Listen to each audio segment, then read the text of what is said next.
Olha nós aí, etc. e Talks, comigo, Carlos Abranches e alguns convidados.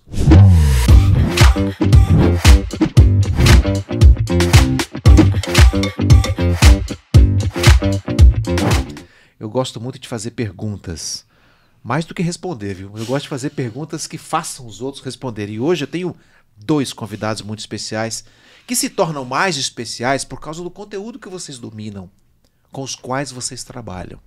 Eu tenho aqui à minha esquerda o Ellison Santos, autor de alguns livros, né, Ellison, que eu já conheço há algum tempo, mas esse aqui Sim. É o mais novo, é? Esse é o mais novo. Tá aqui, ó. O que te mantém vivo? Vou mostrar aqui nessa câmera aqui, ó. O que te mantém vivo é a logoterapia na prevenção do suicídio nas escolas e universidades. Tema muito caro também a Alberto Carboni. Eu te chamo de presidente do CVV, diretor do CVV. Voluntário você é mesmo, né? Há muitos anos, né, Alberto? Fazem 19 anos, né? Uhum. O CVV nos orienta que nós nos identifiquemos como simplesmente voluntários do CVV. Uhum. Não existe cargos. Existem encargos, mas não cargos. Uhum. Então, eu sou um voluntário do CVV, um dos 4.200 voluntários do CVV. Espalhados pelo Brasil. Espalhados por 120 postos. 120 postos, CVV no Brasil desde 1962. Isso. Ou seja, 61 anos está completando agora. Completou dia 1º de março. 1º de março. Isso. 61 anos de muito ouvido bem preparado para ouvir pedidos de socorro, né, Alberto? E muito treinamento. Uhum. Né? Nós nos identificamos, guardadas as proporções, como médicos. O médico, em toda a sua vida, ele treina, ele estuda, ele vai aprendendo. O CVV também. O médico são 6 anos de formação na universidade, mais 2 anos de residência, para começar com muito tato... A clinicar. Né? No CVV, o treinamento é fundamental. É fundamental. Nós temos reuniões mensais em que nós treinamos simulações de atendimento. Uhum. Né? Para que cada um dos voluntários se sinta mais apto quando tiver esse tipo de atendimento. O Erso, ele está falando isso daí porque na televisão eu, por várias vezes, quando tinha inscrição para a pessoa que tivesse interesse em ajudar outras, ouvindo com qualidade, tinha a convocação, a inscrição, e uma vez feita a seleção, a pessoa passava para os treinamentos. Desde essa época, a gente já vem conversando, né, Roberto? Sim, já faz. Você está cada vez mais moço, Roberto. Eu acho que a arte de escutar as pessoas rejuvenesce, né? Eu gosto muito, né? Mas não é bem assim, não. Mas que desafio. Ano passado, por exemplo, quantos atendimentos foram feitos pelo CVV? Uma ótima pergunta. Nós estamos falando em 3.700.000 ligações. Brasil inteiro. Vou repetir. Brasil inteiro, 3.700.000 ligações. Se nós fizermos uma conta meio que boba, 100 ligações por dia, tá? Vamos supor que a metade dessas pessoas seja para ligações, para ouvir informações, saber informações. Vamos colocar que 50 pessoas estão pedindo, pelo amor de Deus, porque estão pensando em suicídio, estão depressivas e estão pedindo ajuda. Uhum. Fora as que não pedem ajuda. Aquelas que vão ao ato. Que vão ao ato sem pedir ajuda. Isso. Então, vamos supor que sejam 50 pessoas, são 50 vidas que estão prestes a serem perdidas. E que por causa de uma escuta bem orientada... Pode reverter todo o quadro. Pode reverter. Puxa vida. Ellison, você fez um estudo aqui, ó. Esse trabalho que te mantém vivo é o seu livro. Sim. Resultante das suas pesquisas de mestrado, é isso? Exato. Mestrado na USP, na psicologia clínica. Nós fizemos uma pesquisa buscando na obra do Viktor Frankl, que é esse psiquiatra vienense, que trabalhou muito com prevenção do suicídio. Ele, antes da Segunda Guerra Mundial... Trabalhou nos anos 30. Anos 30 e depois também. Depois. Em diante, né? Mas, mesmo nos anos 20, no início da carreira dele como médico, ele começou grupos de aconselhamento de jovens em Viena, porque o suicídio estava aumentando muito. Então é interessante, aí eu cito várias histórias tiradas também de alguns livros dele, em que ele publica nos jornais de Viena. Então ele vai publicando, falando, olha, será que a nossa sociedade não está oferecendo espaços para que os jovens possam conversar sobre questões que são realmente importantes? Olha, isso lá na década de 20, década de 30. Imagine, quase 90 anos, quase 100 anos atrás, o suicídio já era um grande problema. Era um grande problema. No século XIX, Émile Durkheim, o sociólogo, fez um estudo do suicídio na sociedade europeia. Já fez um levantamento lá atrás e trouxe grandes reflexões. Ou seja, isso é um problema atemporal. Atemporal. E as causas parecem que são as mesmas ou muito parecidas, né? Porque Frankl vai falar, olha, não estamos oferecendo espaço para os jovens falar de coisas que são de fato importantes. Hoje, né? E aí eu vou, né, na obra falando muito do relacionamento humano, né? Por isso que o título é O que te mantém vivo, porque na prática clínica e na pesquisa a gente vai perceber que aquelas pessoas que tentaram uma vez, elas, quando perguntadas por que você não tentou mais, a maioria disse, por causa da minha mãe, por causa do meu pai, porque eu pensei na minha amiga, eu pensei no meu cachorro, eu pensei em alguém. E, então, o vínculo é muito importante. Por isso, o trabalho do CVV é tão importante, né? Agora, ter alguém para falar. Essa convivência com... Foram 3 campos de concentração pelos quais Viktor Frankl passou, né? Exato. Ele deve ter visto muito suicídio lá, né? Sim. Ele relata isso nos livros dele. Ele relata isso. E ele fez... Olha que interessante. Ele criou uma forma de ajuda... a todo mundo que pensasse em suicídio. Então ele criou ali um serviço de informação dentro do campo de concentração. Então todo mundo que chegava e os prisioneiros ouviam falar, fulano está pensando em suicídio, encaminhava para ele. E aí já tinha todo um processo ali dentro dos campos de concentração. Puxa vida, hein? Agora, Alberto, dentro dessas estatísticas do CVV, aparece algum dado que coloca o jovem como aquele que mais tenta suicídio, ou qualquer faixa etária acaba sendo vítima dessas influências? Na verdade, infelizmente, não há uma faixa etária que você possa falar, não, ela está livre do suicídio. Nós temos observado aumento de suicídio em idosos, porque os idosos ficam muito sozinhos, né? Então, o idoso... E aí vai uma culpa das pessoas mais jovens, né? Que acham que o idoso é um móvel da casa. Se eu der um prato de comida e uma cama, é o suficiente. Mas não é mais. O idoso está vivendo mais e cada vez melhor. Só que ele fica sozinho em casa. E aí o que ele vai acontecer? Vai assistir televisão, vai ver alguma coisa que hoje ele tem acesso à tecnologia. Então aí, e ele quer socializar quando chegam os filhos e os netos, né?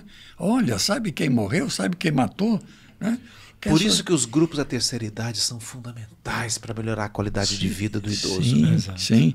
E aí, só que o filho, o neto, não tem paciência de ouvir a mesma história que ele contou ontem. Né? Porque o Alzheimer também está chegando. Faz ele repetir histórias. Faz repetir.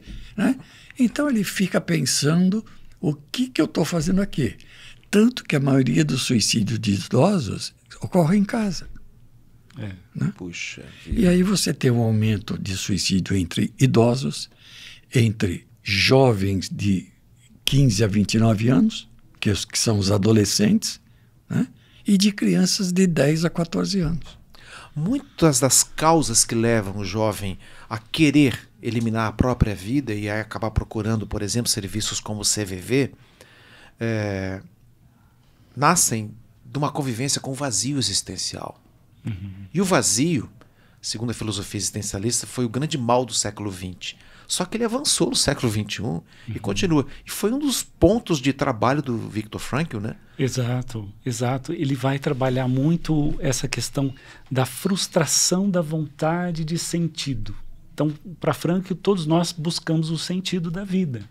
O que eu estou fazendo aqui? Exato. O que faz eu querer continuar vivo? Exato. O propósito da minha essência, da minha existência, né?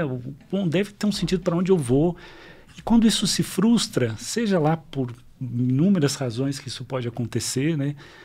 Eu posso cair na depressão, no suicídio. Tanto uma criança, quanto adolescente, quanto o idoso. Exato, exato. É claro que tem também, né, alguns casos de suicídio que vão estar ligados ali a problemas psicológicos mais graves, como uma psicose, uma esquizofrenia, né, e foge um pouco desse parâmetro mais geral que a gente está falando. Mas é muito importante a gente ter em conta que a maioria dos casos vão estar relacionados a um vazio existencial. Roberto, você já deve ter ouvido milhares de histórias em 19 anos de ouvidos atentos à dor alheia, né? Alguma coisa já te impactou forte?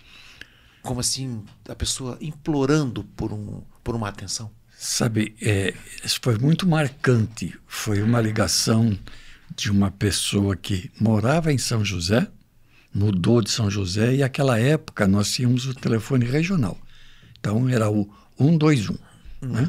Então, essa pessoa ligou de uma cidade, de outra cidade do interior, procurando o CVV, e ela era uma pessoa que tinha problemas com dependência química e que estava em fase de abstinência.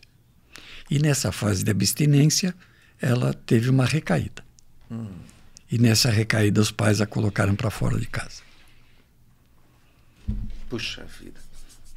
Sabe, isso impactou muito, mas muito mesmo. E ela falava assim para mim, se fosse seu filho, você faria isso? Porque ela não entendia como é que é possível uma pessoa, o pai e a mãe não entenderem que ela estava tentando sair da dependência química, né? E aí começou um diálogo, né, empático, e aí ela falou que gostava de pintar. Aí nós começamos a falar sobre pintura, e ela falou que ela gostava de cavalo. Então aí nós começamos a direcionar para esse tipo de conversa, para que ela esquecesse.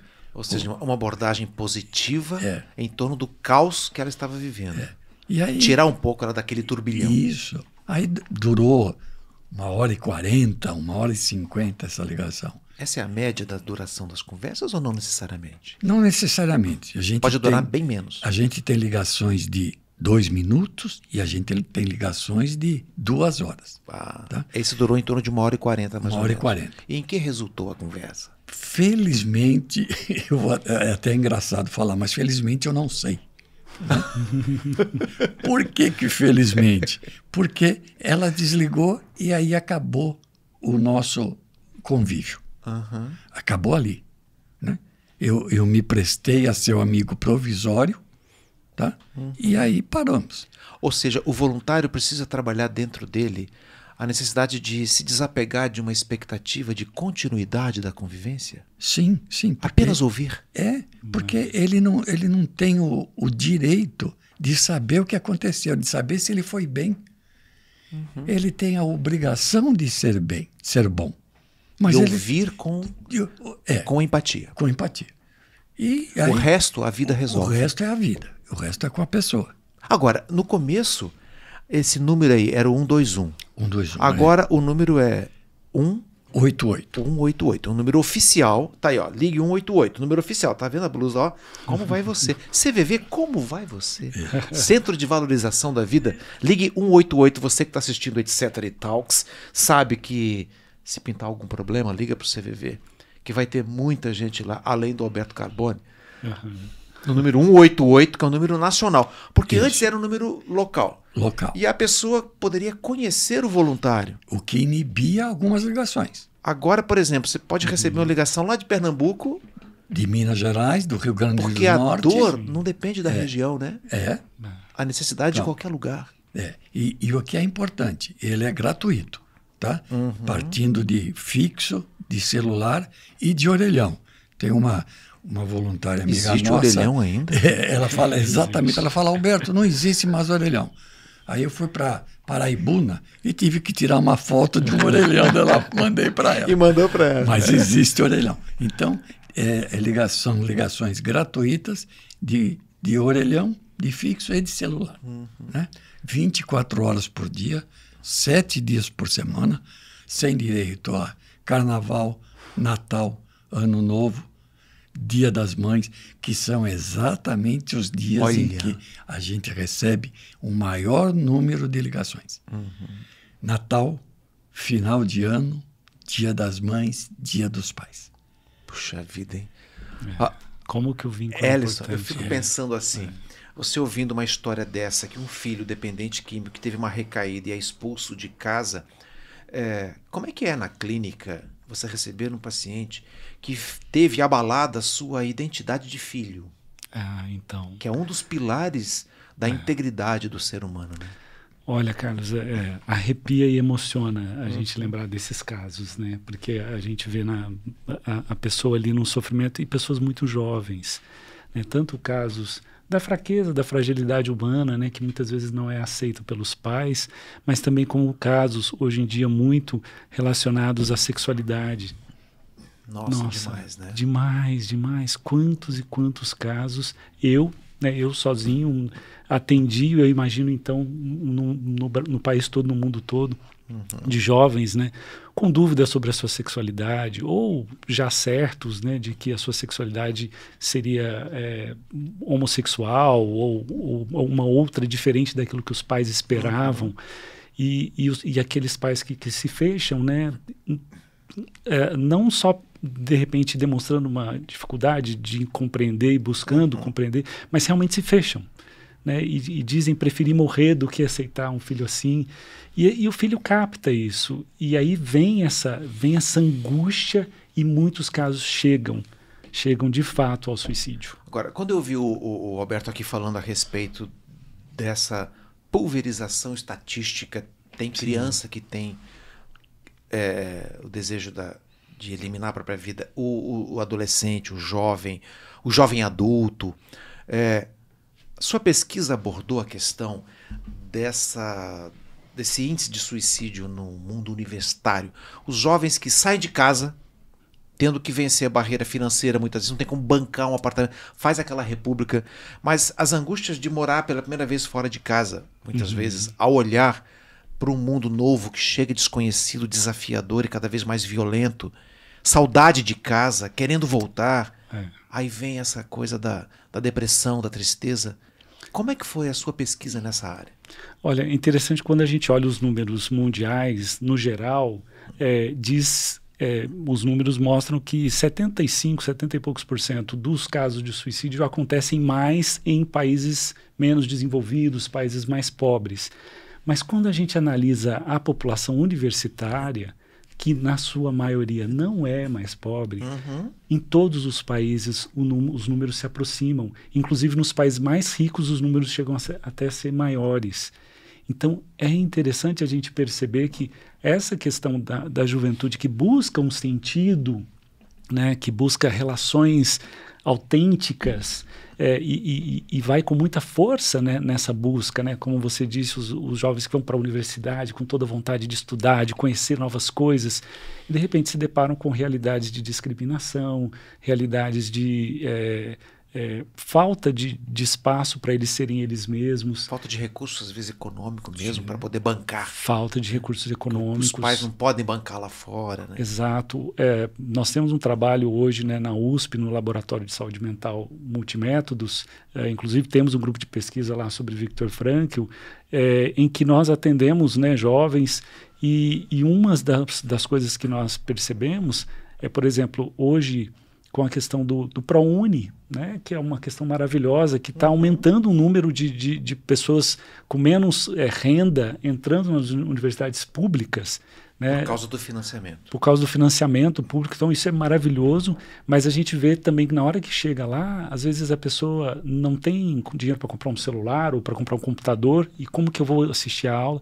E infelizmente todas essas dificuldades também trazem um peso aí para esses jovens. Inclusive, vou aproveitar e falar aqui que existe em São José dos Campos, nasceu em São José dos Campos um instituto chamado Instituto Semear, que foi criado por jovens e por empresários da cidade, que faz exatamente um trabalho para dar cobertura para esse jovem carente, que é identificado nas instituições que ajudam no pré-vestibular gratuito, como o CASD, por exemplo, o cursinho lá do ITA, com alguns voluntários que atendem esses jovens que são selecionados, e eles vão para as cidades onde eles passam fácil no vestibular, porque tem muito talento. Mas e para se manter, como é que faz? Exato. Aí tem esse tripé. Eles têm, primeiro ponto, uma bolsa para garantir a permanência do jovem por pelo menos o primeiro ano e meio, para poder segurar a onda, porque depois ele encontra uma forma de se manter. Essa bolsa de manutenção, uma mentoria, profissionais que se tornam voluntários do Instituto. Isso nasceu em São José, hein? Eu quero convidar, Manuel, quero convidar, Feijão, quero convidar, André, vocês para virem aqui para falar a respeito do Instituto Semear. Eu já estou adiantando essa pauta aqui para os meus parceiros de hoje. Para você também que está nos acompanhando, existe esse instituto em São José que tem a bolsa para garantir a permanência, a mentoria, que é um profissional reconhecido da área, que atende aquele que está vulnerável, que está triste, que está deprimido porque está longe dos pais, tem 18 anos de idade e não sabe como se garantir, porque nunca saiu de casa. Sim, vai ter um acolhimento. Olha o olhar para o acolhimento. Sim. E o terceiro, esse profissional vai oferecer para esse jovem o seu network, sua rede de contatos na área profissional que o jovem escolheu. Então ele é levado para uma grande empresa, é colocado sentado na cadeira do presidente da empresa, para conversar com os diretores, se sente integrado no mundo. Gente, hoje o Instituto está espalhado pelo Brasil inteiro. Que maravilha, hein? Vocês são convidados para assistir esse programa. Eu vou trazer esse povo aqui para a gente poder conversar. Com certeza. Bacana demais, né? Agora, voltando para essa questão do atendimento do CVV em relação ao suicídio. As demandas dos gêneros têm sido cada vez mais intensas.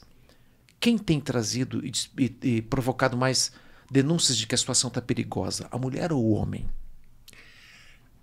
A gente tem mais ou menos um equilíbrio aí, né? Está todo mundo enfrentando dificuldades. Então, por exemplo, a gente tem estatísticas que provam que a mulher tenta mais o suicídio, mas o homem se mata mais.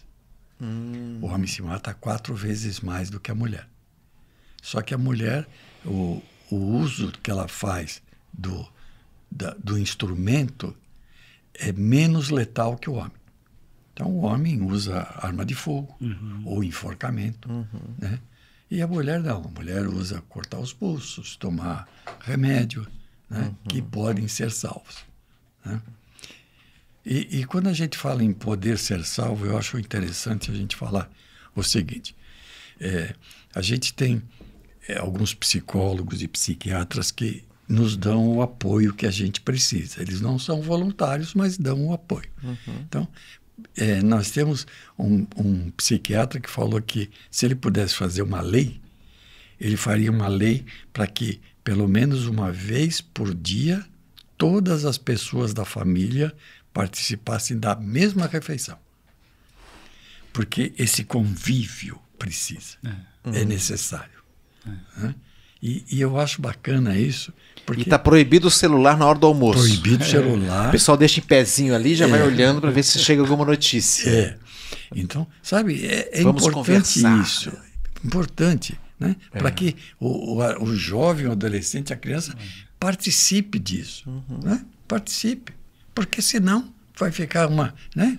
Todas as pessoas mudas. Exato. Né? O que tem acontecido, infelizmente. Né? Então, as pessoas que felizmente foram salvas da tentativa de suicídio, elas contam, e ele vai poder me dizer melhor, elas contam que tem uma dor interna tão grande que ela não sabe de onde veio, como veio, se vai embora e quando vai embora. Puxa vida. Hein? Então, por isso é que os adolescentes e os adultos se automutilam. Porque a dor física vai suplantar essa dor interna. Mas a própria automutilação é um pedido de socorro, porque ele não faz um corte o suficiente para eliminar a vida, mas é para chamar a atenção de que, por favor, alguém me escute, alguém me acolha. Na condição de psicólogo, Elison, como é que é o seu sentimento quando você recebe pais muito preocupados com filhos jovens, com filhos terminando a segunda infância, lá nos seus 10, 9, 10, 11 anos de idade, adentrando na pré-adolescência e já tendo esse tipo de pensamento? Que tipo de abordagem é importante se ter para que quem está acompanhando a gente, Sim. nesse olhar direto de vocês para quem está nos acompanhando, para que a pessoa atente, para perceber que às vezes a criança ou adolescente não está querendo se matar, mas está querendo fazer uma denúncia de que algo não vai bem na família dele, ou na casa dele, ou dentro dele, na casa íntima.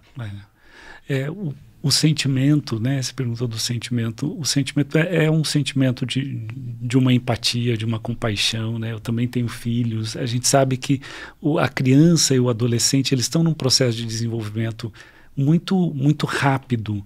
O cérebro não está pronto. A gente sabe que o autocontrole é afetado, né? E ao mesmo tempo há um desejo muito grande de explorar novidades, há uma busca por coisas novas. Então os pais precisam ter muita calma, muita tranquilidade, mas principalmente fazer isso que o Alberto falou, gerar ambientes de conversa, de diálogo e de escuta. Hoje a gente vive o imperialismo da voz, né? O imperialismo do barulho, o imperialismo da imagem, né? Da imagem. A imagem, né? quanto mais bonita aparecer na rede social, pode até ser uma grande mentira, mas quanto mais bonito aparecer, mais like eu tenho. Exato. Mais curtidas eu tenho. Só que isso não é parâmetro de felicidade, né? Quem vai me escutar? Então hoje a gente tá faltando escutar, né? Dá principalmente para os mais jovens, também para os idosos. Acho que são duas populações aí que a gente precisa olhar muito. Né? Como é que é o treinamento de quem quer se tornar voluntário do CVV e prestar um grande serviço para a sociedade, Alberto? O treinamento é um pouco longo e há necessidade de que ele seja longo. Né?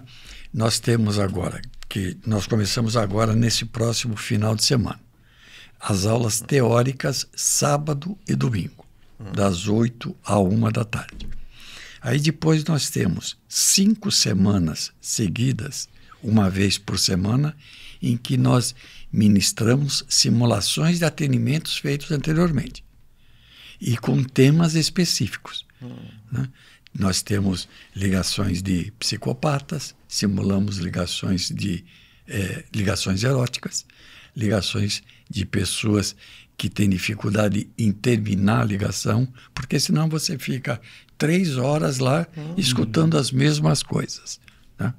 E cada um desses temas, então, são 5 semanas seguidas, tá? Por 3 horas, das 19 às 22 horas. Depois disso, nós temos uma reunião Tira Dúvidas, em que nós começamos a pensar as pessoas que podem ser voluntárias. Quer dizer que é aí que vocês fazem um filtro. Sim. Tem gente que não aguentaria essa pegada. Não. Né? E aí depois, então, eles começam a fazer 3 plantões assistidos com um voluntário mais experiente. O que faz o voluntário mais experiente? Ele ouve o candidato a voluntário. Não ouve a pessoa que ligou, porque isso quebraria o sigilo. Mas ele percebe que o candidato a voluntário está aconselhando, está direcionando. Não pode dar conselho. Não. Como é que dizia nossos avós, se conselho fosse bom, né? Ninguém dava. Então tem que ouvir. Ouvir. Né? Mas eu vou ficar mudo? Não, é o que a gente falou, é um diálogo empático. Na era da palavra exagerada que todo mundo quer falar, escutar é uma arte. Né? É uma arte. É um tesouro. Tem que treinar para isso. Tem que treinar. E aí depois desses 3 plantões assistidos com o voluntário mais experiente, nós reunimos todos esses voluntários experientes que ficaram, cada um deles com um candidato a voluntário, para que eles nos falem. Olha, essa pessoa precisa ser direcionada para isso antes de assumir o plantão definitivo, né?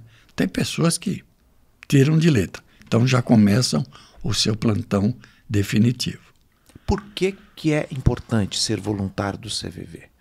Estou falando agora para o coração de gente que está aqui disposta demais a ajudar, mas não imaginava que seria muito importante amadurecer esse querer.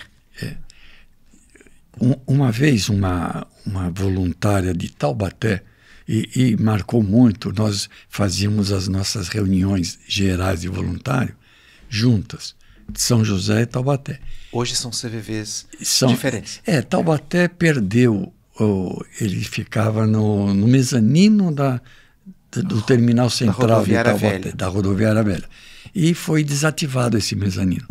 Então, por enquanto, nós não temos Taubaté ainda. Mas já vai voltar. Vai voltar. Com certeza. E ela falou assim, sabe o que eu mais gosto?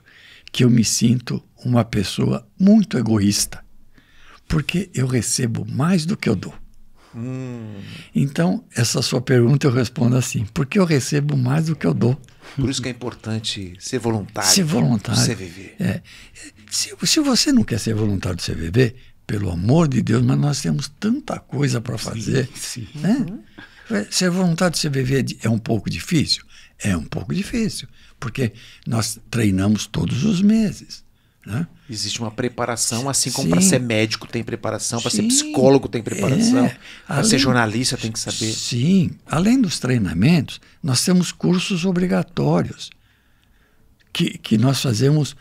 Cada voluntário tem que fazer um curso a cada 6 meses. E depois nós praticamos a reciclagem. Nós temos voluntários de 20 anos que faz a reciclagem. Ou seja, é muito importante o voluntário não levar para casa aquela carga, muitas vezes pesada, Sim. de alguém que está querendo eliminar a vida. Sim, né?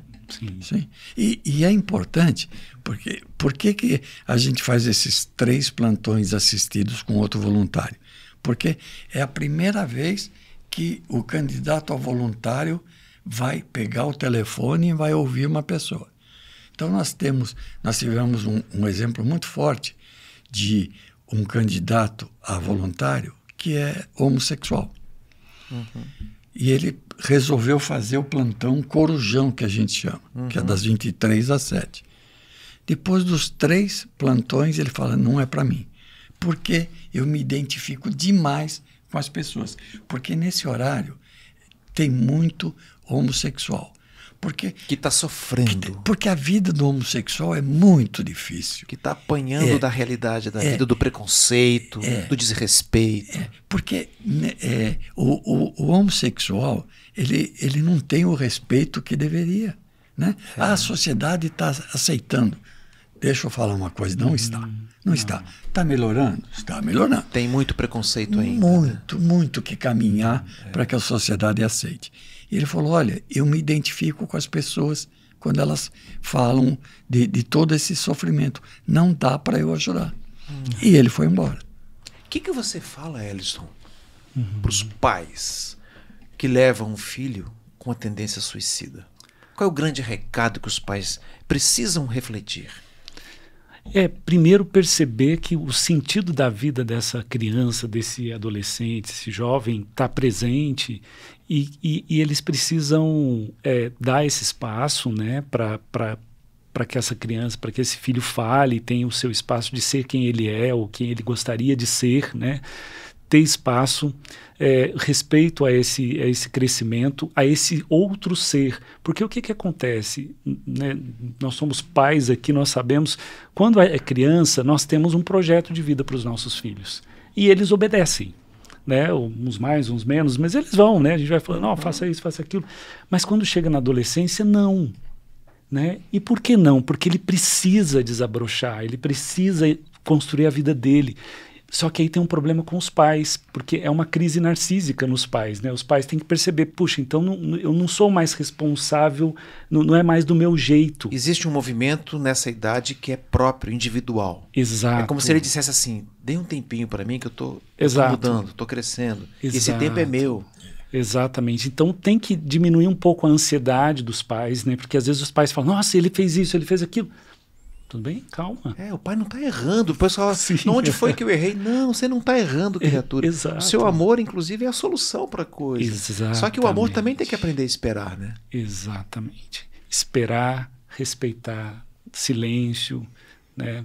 Deixa o tempo passar, deixa as coisas acontecerem. Mas quando vem aquele sintoma assim, de uma depressão forte, Sim. de esses sintomas que o Alberto acabou de colocar, de aparecer cortadinho, que Sim. pode ser um modismo da escola também, que também tem acontece. muito disso, pode ser resultado de um bullying virtual, Exato. de um assédio sexual não verbalizado com os pais.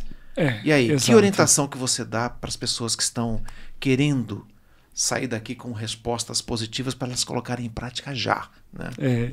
Sim, essa questão do diálogo, se você consegue dialogar com seus filhos, é super importante nesse sentido assim, poxa, olha, você viu, né, o braço cortado ou alguma coisa assim. Não chega com... A tendência de muitos pais é chegar com uma coisa, como que você fez isso? Né? Aquela coisa repreensiva. Não é por aí. Então, precisa saber o porquê. E muitas vezes os jovens não vão falar, porque sabe que os pais não dão conta. Olha que interessante. Olha. O filho sabe quando o pai e a mãe dão conta e quando eles não dão. Quando eles vão se fechar, quando eles vão ficar rígidos. Então, eles não vão falar. Porque a última coisa que um filho quer é trazer problema para os pais. E aí, que é um problema. Por isso que os pais têm que estar maduros, têm que se trabalhar, amadurecer. E entender que esse tipo de turbulência no voo do filho pode acontecer. Pode acontecer. E eles têm no coração deles Sim. a grande instrumento que é o amor, né, que é o afeto, Exato. para ajudar o filho a atravessar essas nuvens pesadas. Sim. Né? E isso hoje acontece com todos os jovens, né? Os que estão sofrendo mais e os que estão sofrendo menos, mas todo mundo sofre um pouco. E por isso o espaço também da psicologia, né? Procurar ajuda. Olha, de repente dá para o seu filho, para a sua filha ali um momento ali, né? Um espaço para ele neutro, que ele vai poder conversar semanalmente ou de 15 em 15 dias com um psicólogo, uma psicóloga, para falar, né, de forma livre e se encontrar. Então são caminhos, né? Hoje nós temos ferramentas, temos recursos para essa ajuda para os filhos, né? O que não pode é a gente negligenciar. Né, ver e não falar nada, ou não dar atenção, ou não perceber que tem um sofrimento em casa. Né? Olha, nós estamos caminhando já para terminar esse bate-papo que é interminável, porque esse assunto continua. Mas eu estou com uma sensação aqui dupla, de uma dor muito grande de perceber que quase 4 milhões de ligações apontam que nós estamos precisando muito de acolhimento. As pessoas estão precisando muito ser ouvidas. E um ponto positivo é que as pessoas estão ligando, estão procurando ajuda. Sim, isso é importante. E a sociedade ideal talvez seja lá na frente quando não precisarmos mais de um CVV, porque as pessoas estão resolvendo suas dificuldades. Né? O que você... Eu estou com um número na cabeça, rapaz, o número 188. Vamos reforçar esse negócio aqui para você, nessa palavra final aí, para a gente poder entender que há solução para as coisas, né, Alberto? O importante é saber que você tem uma pessoa do outro lado da linha que vai ouvir você. Por que a gente teve esse número? Porque a pessoa que procurou pai, mãe, irmão, amigo, a primeira coisa, se o Alberto tem um problema e vai falar com Abranches, a primeira coisa que o Abranches sabe é que ele tem a obrigação de resolver o problema do Alberto. Não é isso que o Alberto quer. Não. Ele quer ser ouvido. Tá? Ele não quer ser... Isso é mudança de paradigma. Hein? Sim. Isso acaba ou silencia aquela coisa de eu te dar conselho. Então, eu vou te ouvir. Eu vou te ouvir, não vou aconselhar, não vou criticar, não vou julgar você. Eu vou ouvir. Tá? Por quê? Porque a gente tem na cabeça que a pessoa que liga para o CVV já tem a solução do problema dela. Ele só não percebeu ainda. E por que não percebeu? Porque a cabeça está como se fosse um novelo de lã todo embaraçado. Então essa conversa, esse diálogo empático vai permitir que o voluntário tire a ponta desse novelo e fale, meu amigo, agora é com você. Vai desenovelando. E aí, o que é importante, nós nos denominamos como pronto-socorro. Por que pronto-socorro? Porque a pessoa precisa conversar, precisa desabafar. Conversou, desabafou, se sentiu melhor, ótimo. Amanhã é dia de procurar ajuda profissional. Psicólogo, psiquiatra. Somente esse tipo de ajuda profissional. Né? É muito necessário. Isso agora, ele é estimulado a fazer. Sim. Agora nós estamos aqui fazendo a propaganda do 188. Pessoal, 188, 24 horas por dia, 7 dias por semana. Todos os dias. São 4.200 amigos provisórios que vocês irão ter. Muito bem. Sabe por que eu convidei o Ellison para bater esse papo aqui? Para te conhecer também? Porque a abordagem da logoterapia é profundamente acolhedora. Profundamente empática. É o perfil do Viktor Frankl, que passou por 3 campos de concentração, viu a família dele ser dizimada e ele sobreviveu a isso e brotou dele essa psicologia do sentido da vida. E ele Ellison, fala, a sua palavra. Sim, e Frankl faz, ele tem uma citação em um dos livros de um dos CVVs que ele fez, né? Atendendo o telefone na casa dele, não sei se foi década de 60, 50, quando foi, que uma pessoa ligou de madrugada, falou, eu vou me suicidar agora, né? Tô ligando, né? Enfim. E ele conta que ele testou todas as técnicas que ele podia testar e tal, e só desligou quando a moça prometeu que ela iria no consultório dele no dia seguinte. E aí, no dia seguinte, ela vai e ela diz para ele, olha, eu só não me suicidei, não foi por nada que você falou. Foi porque se alguém de madrugada foi capaz de me dar uma atenção, então a minha vida deve ter um valor que eu ainda não descobri. Então é isso, né? É bonito demais isso. É lindo, gente. Obrigado a vocês, pessoal, por esse bate-papo. Vou dizer a vocês, é por isso que o Etc. tem reticências ali, ó. Dá uma olhada aqui, ó. Tem reticências, porque é uma conversa que não acaba. O ponto final termina, mas as reticências dão sentido para outros encontros, para outras conversas, para você ser ouvido, para você também se preparar para ouvir melhor. Tá aqui, ó, O Que Te Mantém Vivo, livro do Ellison Silva Santos, que é o resultado da dissertação de mestrado dele na USP. Obrigado, viu, Ellison, pela sua presença. Você, Alberto, vai te preparando, que depois te chamo de novo, camarada. Olha, o negócio é sempre a gente se... Eu já estou aguardando. Tá bom. Obrigado. E vamos adiante com aprimorando a nossa profunda capacidade de escutar as pessoas e, quem sabe, ajudar as pessoas a manter a vida.